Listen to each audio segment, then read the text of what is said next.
Tagad seko pats labākais. 2 dienas tikai okeānā, atpakaļceļā uz Losandželosu. Paspējam uz kuģi izdarīt visu to, ko vēl neesam paspējuši. Minigolfs, basketbola spēle. Izmēģinām burgerus un pizzas, saldējumu, kurus var pasūtīt turpat ārpusē pie baseina. Vakaros skatāmies filmas uz klāja, guļot uz saujošanās krēsliem. Ar katru dienu, ko tuvojamies Losandželosai, vējš ir lielāks un paliek arvien augstāk un augstāk, bet augstāks tas ir nosacīti. Plus 20, 22 grādi. Atklājam uz Princesa Līnijas veļas mazgāšanas telpu, iepērkamies tax-free zonā, sauļojamies un peldamies. Ja ārā ir pārāk augsti, tad ejam tikai burbuļvannā. Princesa Līnija ir uztaisījusi vienreizēju pavāru šovu, tas gan ir kaut kas jauns uz kruīza. Princesa Līnija ir amerikāņu līnija, tāpēc viņiem šie šovi ir ļoti populāri.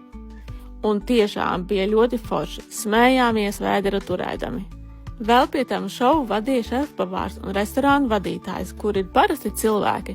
Pēdējā dienā ir arī ēšanas izvērtības, mīdijas, garneles, tiek ceptas lielās tortas, aizraujoši vakaras šovi, kā jau pēdējā dienā. Dienā pirms izkāpšanas sakrāmējam čemodānus un noliekam koridorā. Nākamajā dienā tos paņemsim ostas terminālī, kad kāpsim ārā, bet par nākamo dienu jau skatāties nākamajā sižetā. Piesekojiet man, saglabā video, un ja arī tu gribi izdevīgi braukt kruīzos, tad sazinies ar mani.